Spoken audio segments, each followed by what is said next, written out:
All right, we're here with one of the best bracketologists to ever do it, honestly.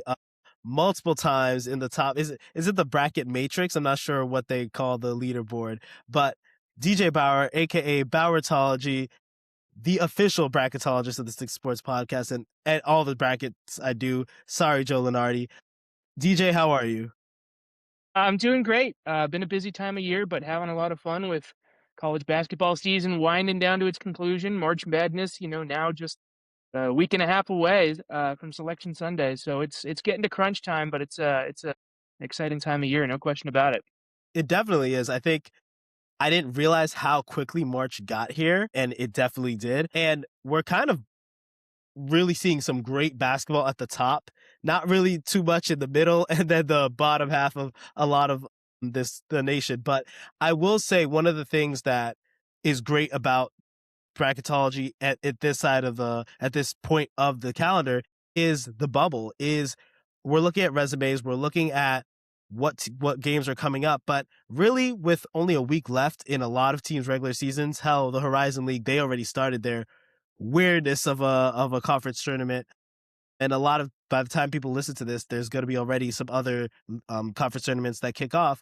A lot of people kind of look at the conference tourney as underrated when it comes to sprucing up a resume. Heck, one of our alma mater, Penn State, did just that in their 2023 Big Ten tournament, where they rattled off a couple of wins to get to spruce up their resume. And some would say they might have been underseeded in that tournament. Who knows? I'm kind of biased, so we'll see. Do you think that there's a little bit of intrigue with the conference tournaments this year, whether it be in the power conferences? That's mostly where a lot of the bubble teams are. Do you think there's some intrigue with some of the conference tournaments as it relates to the bubble this year?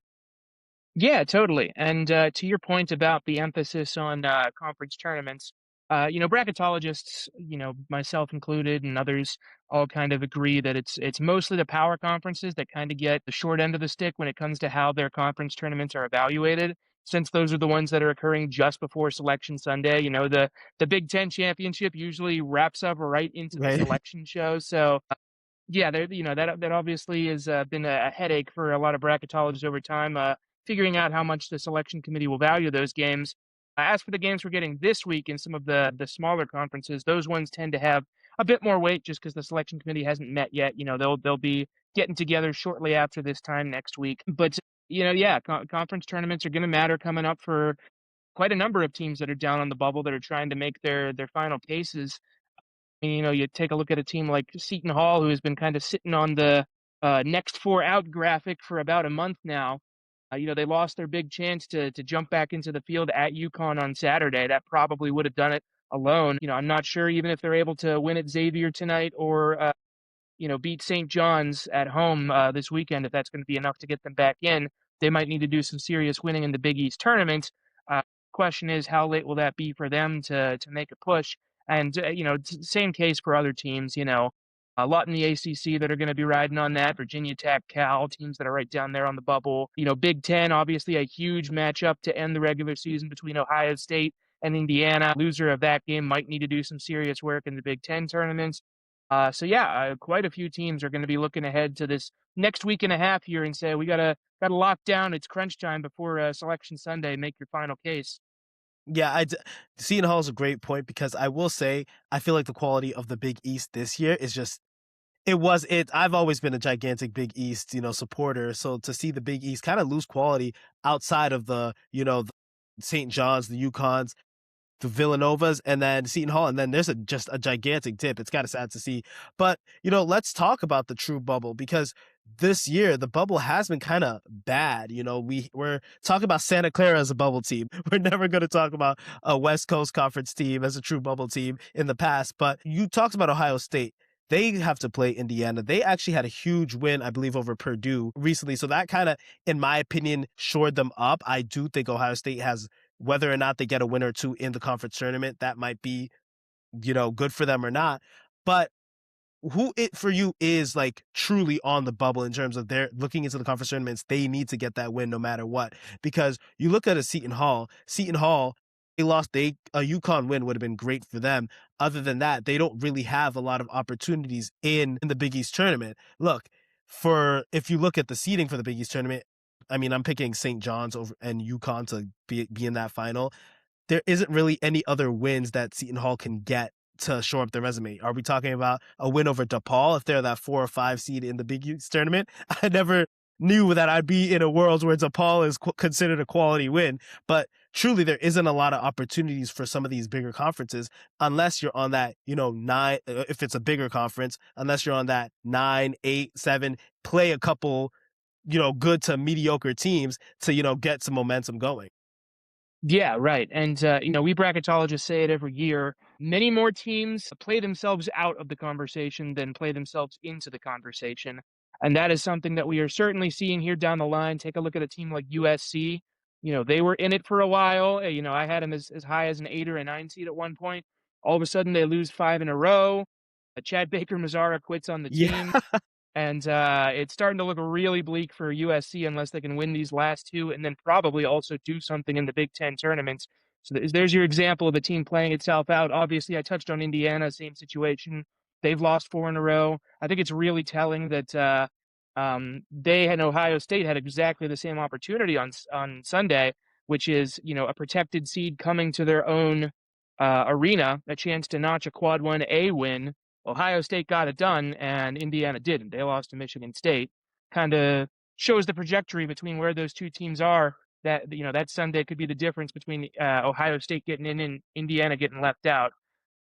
So yeah, a lot of things still to be decided, but as I mentioned, a lot of these teams that we're looking at as bubble teams right now might not be that way a week from now when you consider the difficulty of the games coming up and of course the potential for bid thieves in conferences like the Atlantic 10 and the WCC and Mountain West that might steal a bid from a power conference team trying to sneak in. So certainly will be something to keep an eye on the next week and a half here.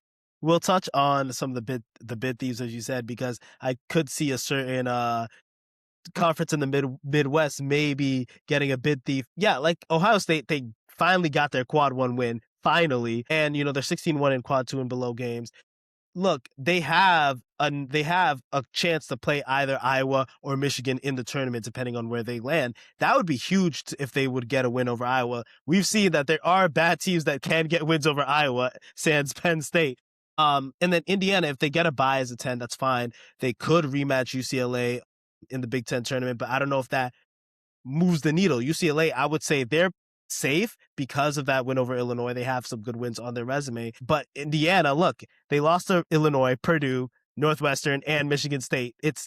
I don't think that they're going to have a lot of help in the Big Ten tournament unless they, run the table, which I don't see happening in Michigan's Big Ten. And there's too much quality at the top for any of those teams. And then something like USC, even if I don't think they make it at all, Chad Baker being gone does not help. Look, they have an easier path as an 11, but does a win over a potential 16 in Wisconsin help them in the Big Ten tournament? I'm not really sure because, I'm not going to take into account that the committee is going to say injuries are a big thing to look at or whether or not a team is with their full squad. But look at someone like Texas Tech. Could we see the committee put Texas Tech a little lower than they probably should be in terms of their seed projection come Selection Sunday because of JT Toppin's injury? I'm not sure. USC, it does not help their bubble case for Chad Baker Mazara to not be there. I still think the Big Ten is just Michigan's to lose if Michigan State won't be able to play them. It's funny that the last game of the season is going to be Michigan State, and it kind of gets lost in the sauce of all the craziness that's happening with the bubble and every other game plus UNC Duke. So it's kind of an underrated game on the last day for Michigan State. But let's talk about Cal and Virginia Tech because these two they're interesting because I don't think both of them get in. I just don't. I don't think that there's a world where both of them get in because if you look at Cal, they're projected 9 in the ACC tournament, which means they get either one of Florida State or SMU to start. Neither of those are bad teams. Florida State, definitely not the teams of before, but neither of those are bad teams. But if they beat one of them, they run into the buzzsaw that is Duke. And sometimes with, like you said, playing your way out of a bubble berth is you want to have as many games as possible. You want to be that team that wins 4 games in 5 or whatever to help sure your place in the big dance. But for Virginia Tech, they could get an 11 or 12 seed in the ACC tournament, and they get a quad one opponent no matter what. And if they get just 1 or 2 wins in that, I think they have a better shot to impress than Cal. Yeah, and obviously, there's still some stuff to be decided with the end of the ACC regular season here in terms of how exactly those teams are laid out in the bracket. But yeah, I mean, that's a huge consideration for it, especially on those early days. You know, when the selection committee is just meeting. You know, first round of the ACC tournament is Tuesday. Second round is Wednesday. That's the day that the committee convenes. They do most of their voting, you know, on Thursday. So if you can get that opening round win on Wednesday over another decent team, and then maybe pick up a big win while the committee is voting on Thursday, you're certainly going to be in a pretty good spot. You know, Virginia Tech and Cal both will have the chance to do that. Virginia Tech's going to get the chance to do that in the regular season. They still go to UNC to finish off the year. The Hokies will certainly be in a much better spot if they can go to Chapel Hill and win. Cal, I'm not so sure about. I had them as my first team out in my last bracket. You know, obviously taking a quad 3 loss to Pitt in the second to last week of the season is backbreaking, especially whenever it's at home. But they still have a chance. Their last 2 are on the road. They're at Georgia Tech. That has to be a win. And at Wake Forest, even though Wake Forest isn't a tournament team, that's still a quad 1 win. So that will be big for Cal if they're able to pull off those 2 heading into the ACC tournament. And would give them maybe a little bit of wiggle room if they get a bad draw. Like you said, if they end up in that 8-9 game, they would have to play Duke immediately. And so, yeah, lots to be determined with these last couple games, figuring out where teams eventually land in the final seed list across all these major conferences. Some teams are going to get better draws than others, that's for sure. Let's look at the mid majors as well. San Diego State is considered on the bubble. The Mountain West is just not the same conference that it's been in the last couple of years. I've always been pro Mountain West, and it's just been kind of sad to see. San Diego State, it's them and I believe New Mexico right now, or on the bubble, whether or not going into the conference tourney, if they win or not. This could be a 2-bid league, maybe. This could be a 1-bid league. We'll see, depending on who wins the conference tournament. What are San Diego's chances looking like? Do we think that they truly have a good path, because they're probably locked into that 2 seed in the Mountain West Conference? Are they going to be one of those teams that gets kind of shut off to the side if there's a bid thief in another league? Yeah, totally. It could be. You know, San Diego State is a team that I have just on the outside right now. They're my 5th team out. And the big reason why is their resume is just lacking, you know, kind of those juicy wins that you want to see. You would say that they're probably their best win is they just beat Utah State on Wednesday last week. But that win was at home. You know, their best road win, you know, at Nevada, I guess, is technically quad 1, but Nevada's not a team that's fighting for an at-large spot. They would have really helped themselves if they had won at New Mexico on Saturday. It was a game that they led late in. The Lobos came back and won. And I think that win has New Mexico ahead of San Diego State in kind of the Mountain West pecking order on the bubble as it stands right now. But there's still a chance, you know, tonight San Diego State plays at Boise State. Even though Boise's not a tournament team, that would be a quad 1 game if they can win. Certainly would feel a lot better about their chances if they got that victory there. That would also kind of solidify them into a top 2 seed in the tournament, so it might give them an easier draw, you know, heading to the Mountain West tournament in Las Vegas next week. And same kind of situation for New Mexico, because, you know, again, you take a look at their body of work, and again, their most impressive wins are they beat Santa Clara at home and they won at VCU. Those are 2 other teams that are on the bubble, so nothing against teams that are firmly in the field. They get one final chance on the last Saturday of the regular season at Utah State. If they can win that game, they will certainly look a lot better in terms of their tournament prospects. If they lose that game, then they probably have work to do in the Mountain West tourney. So yeah, Mountain West is in danger of being a 1-bid league, that's for sure. And I'll tell you, other teams in the bubbles are certainly pulling for Utah State as much as they can, since I think the Mountain West is maybe the single most likely league that we are to get a bid thief out of all of them, based on just the way the resumes are playing out. 100%. I think Utah State right now they're short up. Probably they're going to get the Mountain West regular season title. Yeah, New Mexico probably is more in control of their own destiny than anybody else, like San Diego State. San Diego State, they could be one of those teams that needs a win in this conference tournament. I think that they're scrappy. I think that I like watching this team too as well. They defend very well and they make teams pay for their mistakes. But at the same time, a loss against New Mexico if they don't beat Utah State, it's like, and if they don't win the conference championship, I'm not sure what we're going to be seeing with this team. And I know for a fact that I don't know if it's because of realignment. I don't know if it's because of more parity. I don't know if you could blame it on NIL. It seems a lot of these bigger conferences are taking up a lot of space in the bubble or, bids to the tournament. We used to say that a conference that sends 8 teams to the tournament is, wow, that's fantastic. Now there's a chance that 3 conferences send 8 teams. I don't know how I feel about that. I'm not going to be the one who's going to be spitting propaganda on air about big teams. Struggling teams in big conferences deserve a spot like Bruce Pearl, but that's a good transition into Auburn. Let's talk about Auburn. So people are torn about Auburn. They know that the SEC is a really good conference. It's not the same SEC as before. Auburn is not a good team. I don't know how they're on the bubble, but they are. They have a good offense, trash defense, and it doesn't help that they've played, and it does help it, in fact, that they've played 16 quad one opponents, one of the hardest schedules, you could say. But their 7-13 record in those quad 1 and 2 games doesn't really help. They just lost at home to Ole Miss. They do have they could be in that 11 seed in the SEC tournament, and they could have a gauntlet of opponents that they could beat on a way to a potential bid. But will they though? Like, why are we still entertaining Auburn make the case for Auburn? Why are we still entertaining them as a bubble team this year?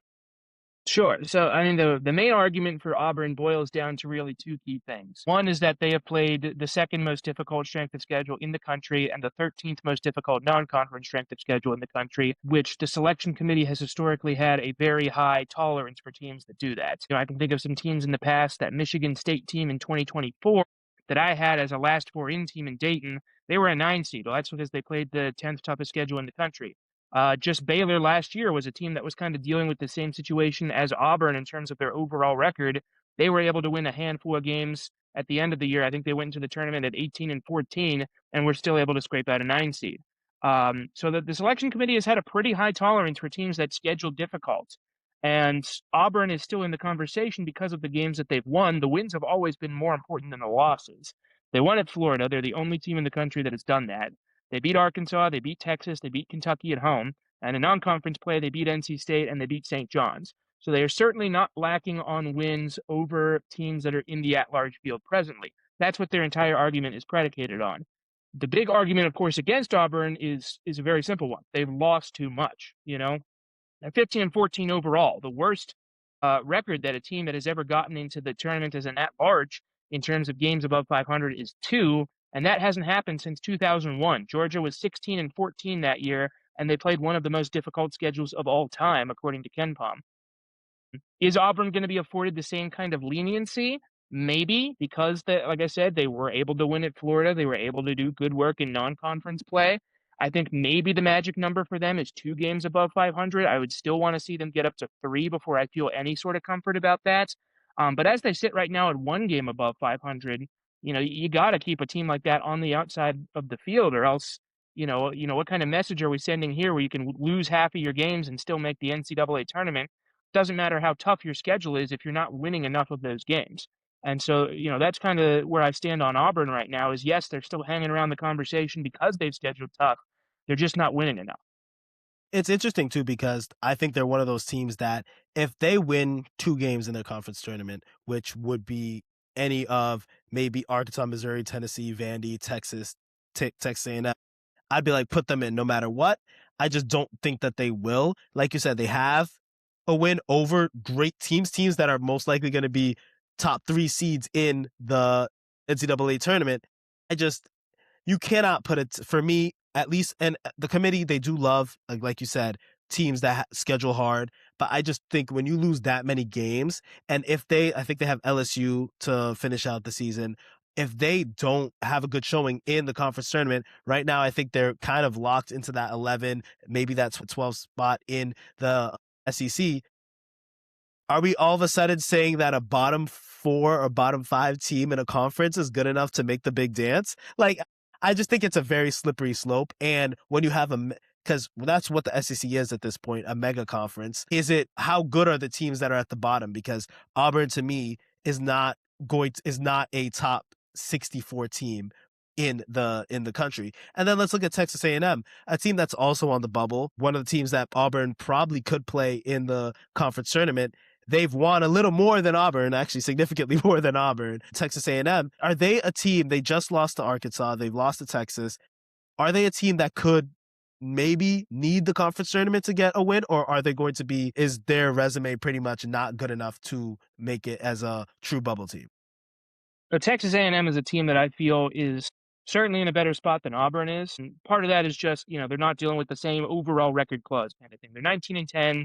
They're very clear of that. They have not played great basketball lately. Obviously, they've lost 6 of their last 8, and they did not play a very good non-conference. Their best win was against a Florida State team that admittedly that win has aged a lot better since it was back in November. But even then, whenever that's your marquee win in non-con, that's not a very good sign.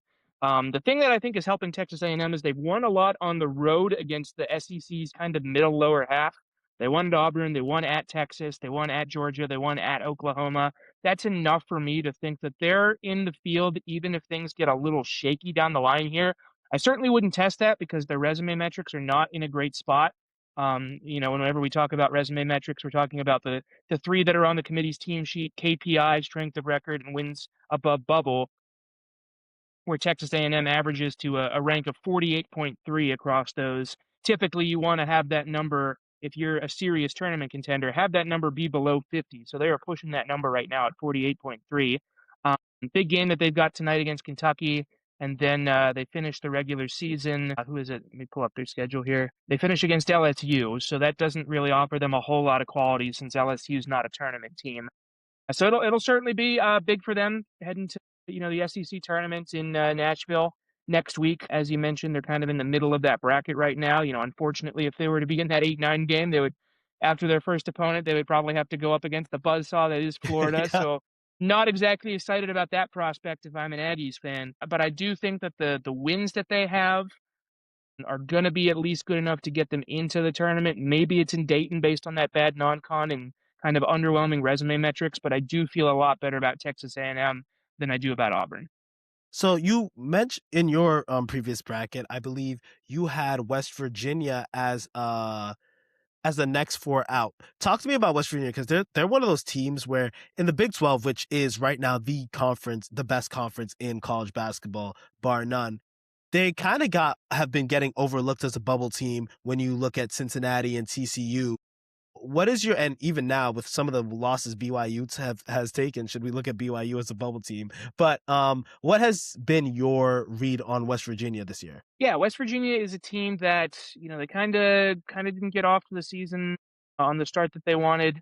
They were kind of an afterthought heading into conference play in terms of whether or not they would be a legitimate bubble contender.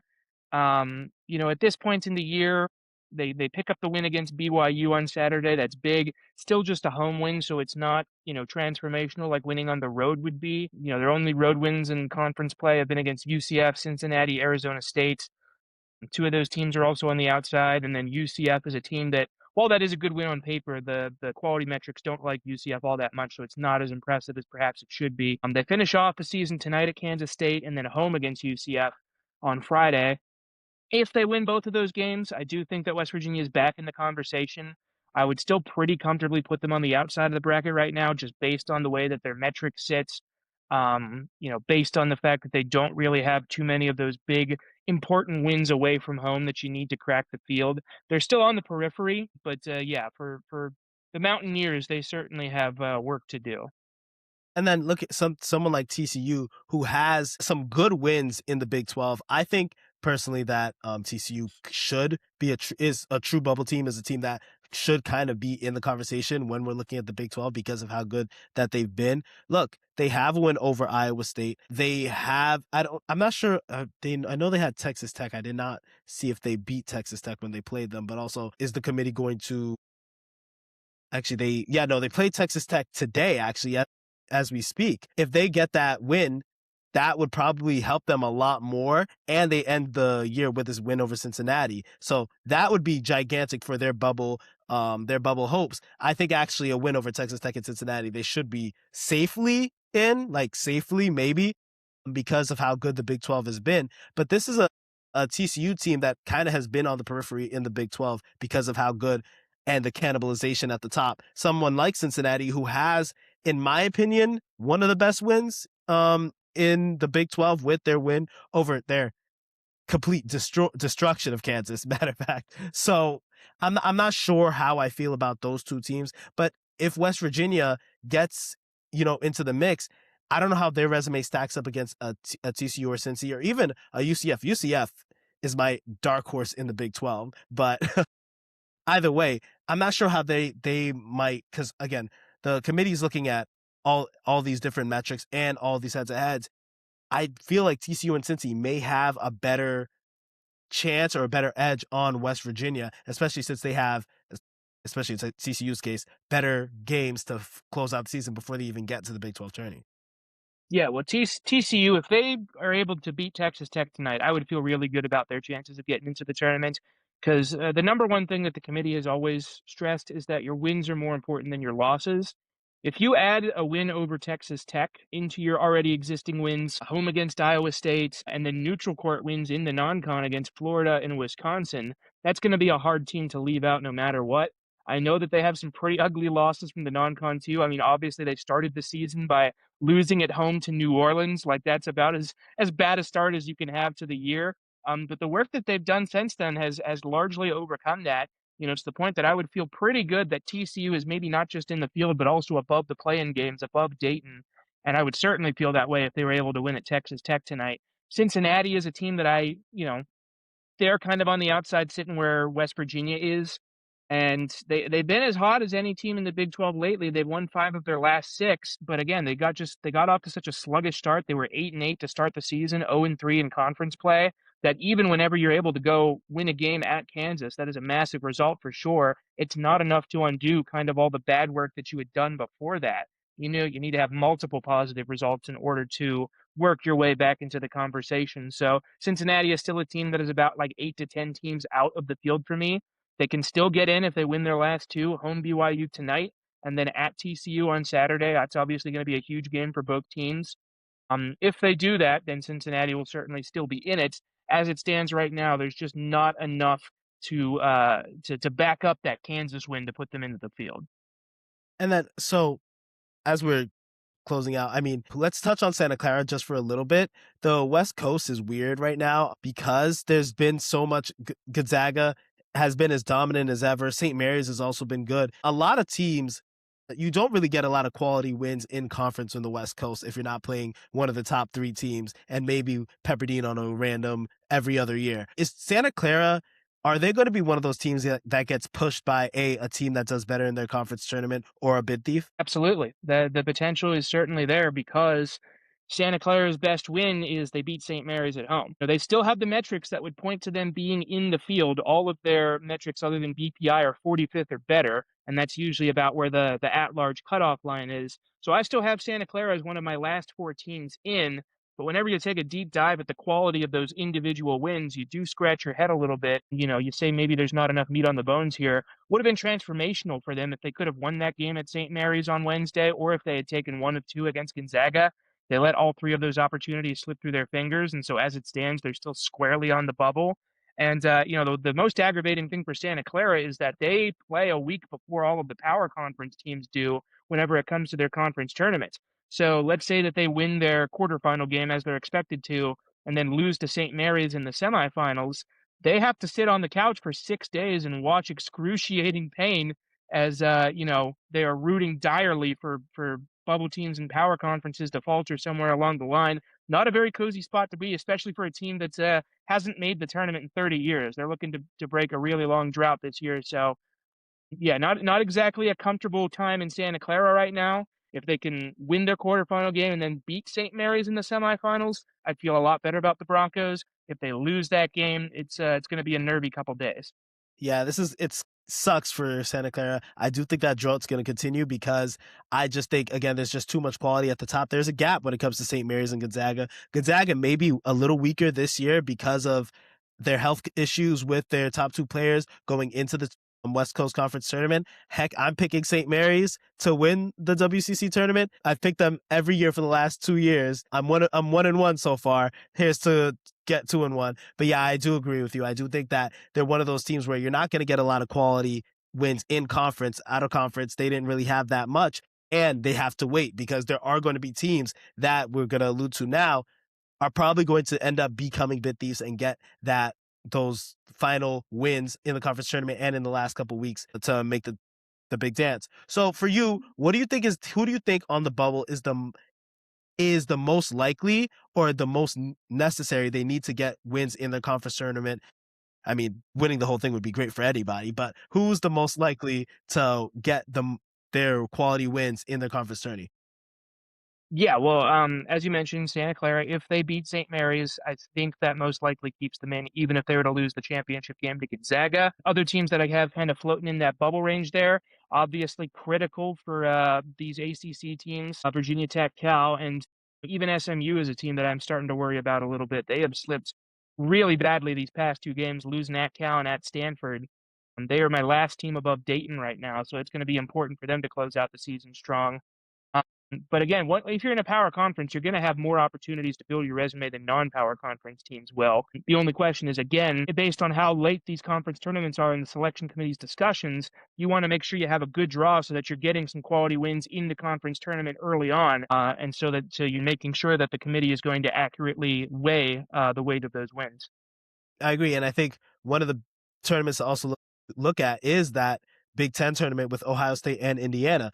Ohio State, I think they're fine, maybe, but Indiana's a team that needs to get their wins in the conference tournament, and a lot of the seeding is still up in the air. But do your best to avoid Michigan, and I would say Michigan State. I still think Illinois is a bit vulnerable. If you could get a win over Purdue or Iowa, which we've seen is possible, that would be a great thing for any team to get. And you really want to get, it's those big bid conferences that are sending like 9 or 10, 8 to 10 teams, where if you get a win over those, projected bottom three teams, you're going to be fine and it's possible. So I do think someone like Ohio State, Indiana, again, we already said TCU and West Virginia are one of those, and Cincy. You're a little lower on Cincy than I am, but those are some of the teams that need it. And then a team like Seton Hall, which I honestly think they might be in the worst position because even in their conference tournament, sans winning the whole damn thing or getting a win over UConn or St. John's, which I don't think is possible, it's not going to elevate them to the point where they get in. And it sucks that the Big East might just end up being a two bid conference this year. But let's quickly move on to just before we talk about the separation at the top. Let's talk about the Miami of Ohio of it all. Miami of Ohio is most likely going to be an at-large bid, most likely. However, this is one of those situations where it feels almost like college football, where if in 12 games, if you're in a bad conference and you lose one, you're not making the playoff. But for some reason, people are acting like if Miami of Ohio doesn't go undefeated and win their conference tournament, they are not getting into the big dance. To me, do I think Miami of Ohio is going to stay undefeated this year? I do not. Do I think they're going to win their conference tournament? I do not. I think Akron is right there waiting in the wings, and I think that they're that good. If Miami of Ohio loses, are we in a situation where the MAC could get two teams in to the tournament? Yeah, and this is a discussion that I've had with other people recently, is kind of the misconception about what creates a tournament bid. We are not handing out bids to the 68 best teams. We are handing out bids to the 68 most deserving teams. The teams that have gone out and proved to the selection committee, we have done enough winning to require being inside of your tournament. If you just want to hand out bids to the 68 best teams, then just sort them by Ken Palm or net or whatever and be done with it. But what we're more concerned about as bracketologists and the selection committee is concerned about is, did you actually win your games enough? And obviously nobody has done more winning than Miami, Ohio. They're 29-0. If they beat Toledo tonight, they'll be 30-0. And at that point, you kind of have to throw, well, they didn't play anybody tough. They have a 350 ranked strength of schedule. You got to throw that out the window, because we have numbers that more accurately assess what that 350th ranked strength of schedule means, strength of record and wins above bubble. two things that are on the committee's team sheet that can more accurately evaluate how important that strength of schedule is. And both of those numbers are greatly in Miami, Ohio's favor. They're 21st in the SOR rankings, and they're 32 in the WAB rankings. Both of those would be firmly in the field.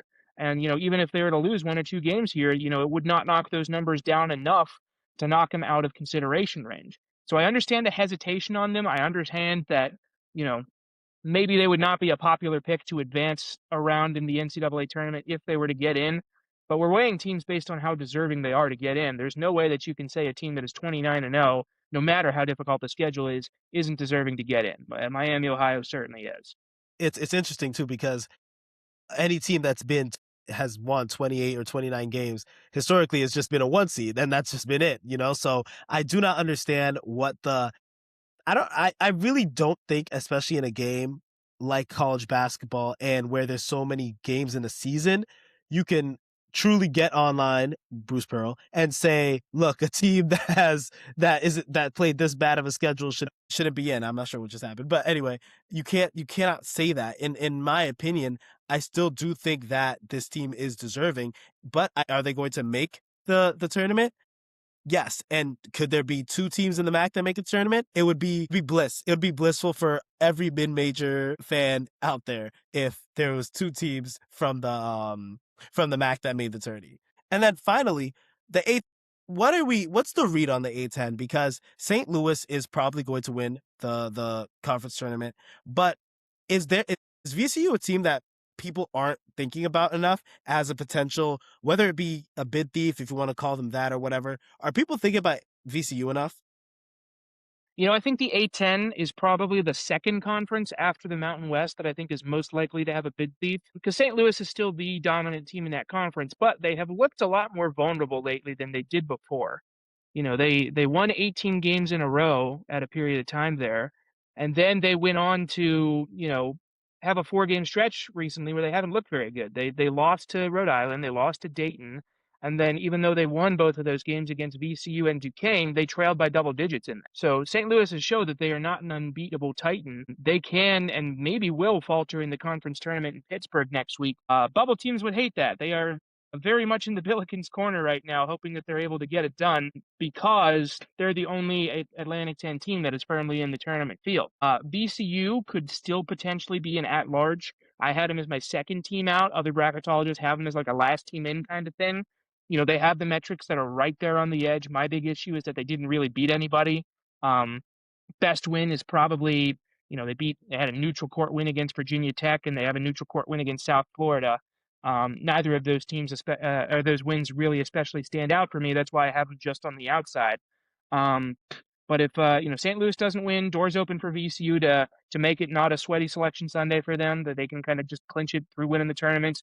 Other teams that are certainly in the conversation, Dayton. They have played a lot better as of lately. They're not going to get in that large bid. It's too late for them to do that, but they have won their past 5, including dominating St. Louis. That was a game where they led by 25 points early on. They finish off the regular season against Richmond and then an important home game against VCU. That's going to be a massive game for the Rams in determining whether or not they're an actual legitimate at-large candidate.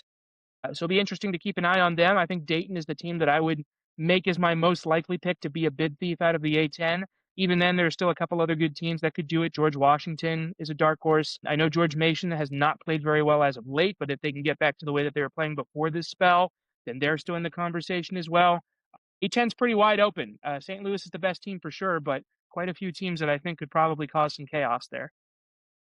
And then now looking at the top of the bracket, I know we've spent so much time in the bubble. So Florida is probably going to be a 2 seed. Do they deserve to be a 1 seed? Yes, but they just lost too much too early against quality opponents, including the literal head-to-head loss against UConn. Do you think that there's a separation between how good, the 1A, which are the 1 seeds in Duke, Michigan, Arizona, UConn, and I'll put Florida in there, even though they aren't going to be a 1 seed. Is there a separation between the top of the class in those 5 teams, and then the 2 and 3 seeds this year? For sure. I would say that 3 of the 1 seeds are already set in stone. Michigan clinched its 1 seed by winning at Illinois on Friday. Duke clinched its 1 seed by destroying NC State in Raleigh on Monday. Arizona clinched its 1 seed by beating Iowa State in Tucson on Monday. Those three are all going to be on the one line, guaranteed at this point. The question is the 4th seed. UConn is still the heavy favorite there, and obviously they're the heavy favorite over Florida because of that head-to-head win way back in the early season. I know a lot of Florida fans have been making the argument, hey, this Florida team is not the same as the one that played in November. We're a lot better since then. That may be true, but those November results are still just as important as the games that were played last week. You cannot discount those just because they happened early in the season. And that is going to be a major data point in UConn's favor whenever it comes to discussing who the last one seed should be whenever UConn beat them head to head on a neutral court. So I would still say that UConn, as long as they're able to steer the course and do their winning here and get business done, it is their 1 seed to lose. Florida is the only other team that I can realistically see making a push for it. Maybe Houston because they have the metrics. Problem is that their end of season games are against teams that are not really close to the tournament radar, would not help them very much. Baylor and who's the other one? I'm not sure. I have to pull up their schedule. But anyway, they have the metrics. They just don't have the top tier wins. Oh, Oklahoma State's the other one. They just don't have the top tier wins. They're 3-5 against Quad 1A opponents to justify putting them on that one line right now. And maybe if Michigan State can win at Michigan, their name is still in the conversation as well. They have the resume metrics to be in the conversation, and they're close on the quality metrics. They're still a bit behind. If they can win at Michigan, then all of a sudden it becomes a lot more realistic for them. Otherwise, I don't think that they can get there. I would mostly say that the 1 seed argument comes down to UConn versus Florida. Can Florida do enough in the final stretch here to pass UConn despite that head-to-head loss? I think it's unlikely so long as UConn can just kind of hold serve. It's interesting because there's a lot of teams that are on the 2 seed or 2 line or 3 line that any other year they would have those chances to jump up to the one spot. Like look at someone like Iowa State who has some fantastic wins this year. And if history serves us well, they're probably going to go and run the table in the Big 12 tournament and win that thing too.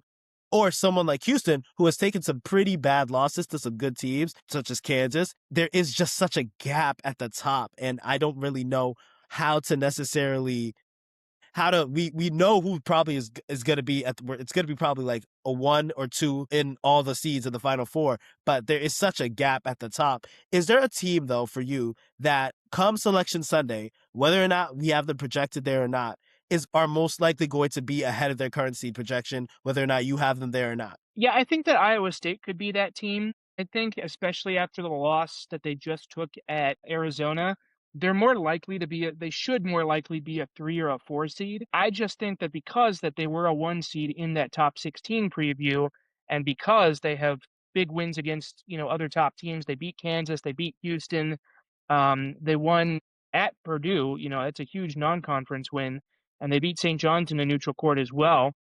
Those wins could serve them pretty well, even if metrically Iowa State is more so a 3 or a 4 seed. Those wins could push them up to a 2 seed, depending on how all the other chips fall down the line here, kind of thing. They're the one that I would see is the most likely to be quote unquote overseeded. Another team that I think could be overseeded, not really their fault, just the way that the things shake out, is BYU. They have not played very good ball recently due to the fact that, Richie Saunders is out for the year with an ACL tear, but they did at least still beat Iowa State while he was out. So that's one result that they can show the committee, hey, we're capable of beating top teams even without our second or third best player. And, it's funny because they've kind of stayed put on the 6 line for me for a long time, despite the fact that they've lost a lot of games recently. It's just because nobody else behind them has done enough to push their way past them. Louisville keeps losing to every Quad 1A opponent it plays. Villanova has been pretty unimpressive against top teams. Miami is maybe pushing in that conversation, but even then they're still kind of missing the necessary wins to get into that conversation. So maybe BYU is a very vulnerable 6 seed that 11 seed is kind of licking their chops at, looking at possibly pairing up against in the first round of the bracket.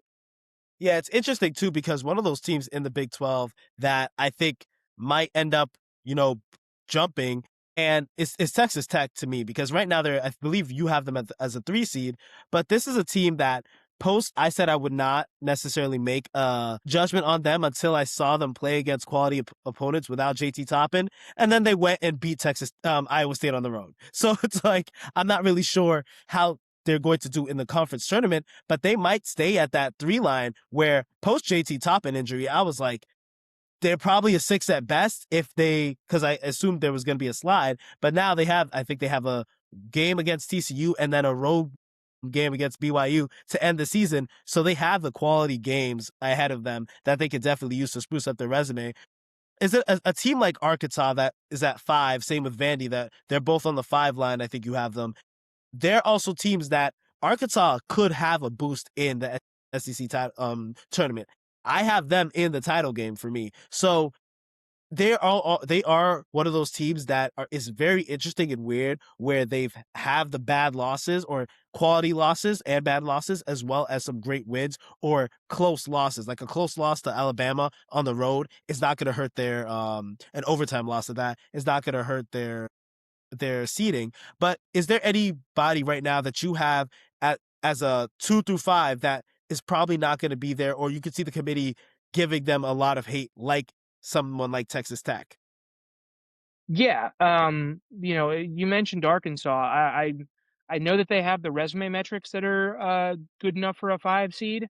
Their problem is they're 1-7 against Quad 1A, and we saw that last year. Louisville got punished really badly for it. They had resume metrics comparable to a 4 seed. They got an 8 seed because they were Yeah. 1-4 against Quad 1A.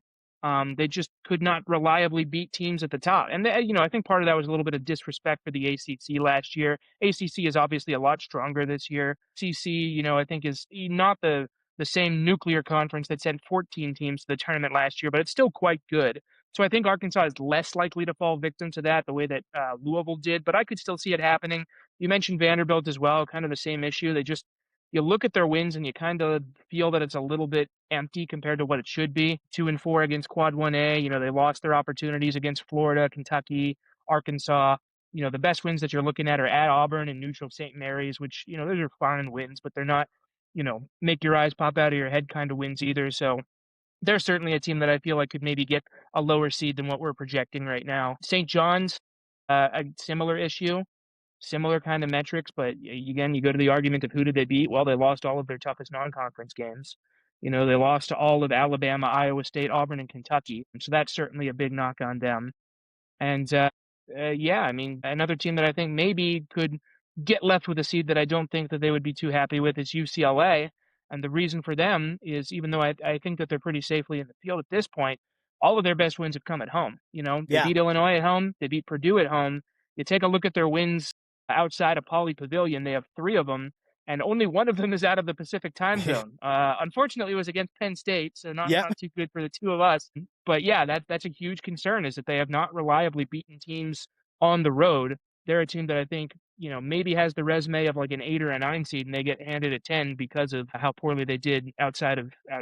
Yeah, it's interesting to see that there's a lot of the conference strength is definitely something that's newer this year, where it used to just be the SEC. The SEC, I think, for at least the last 2-3 years has been the best conference in college basketball. Like you said, they said 14 teams last year, and then this year it's the Big 12. The SEC is still going to be a larger conference, as well as the Big 10.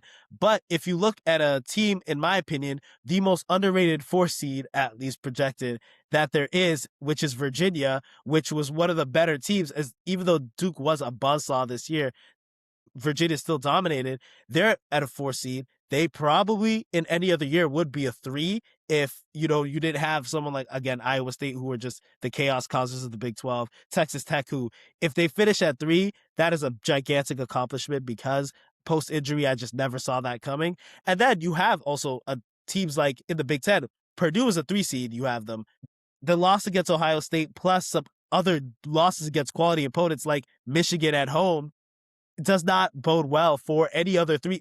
No other 3 seed would get that. So all that to say, I think it's going to be a very fantastic and very intriguing Selection Sunday, but we still have so much basketball between now and Selection Sunday. So I'm excited to get to that.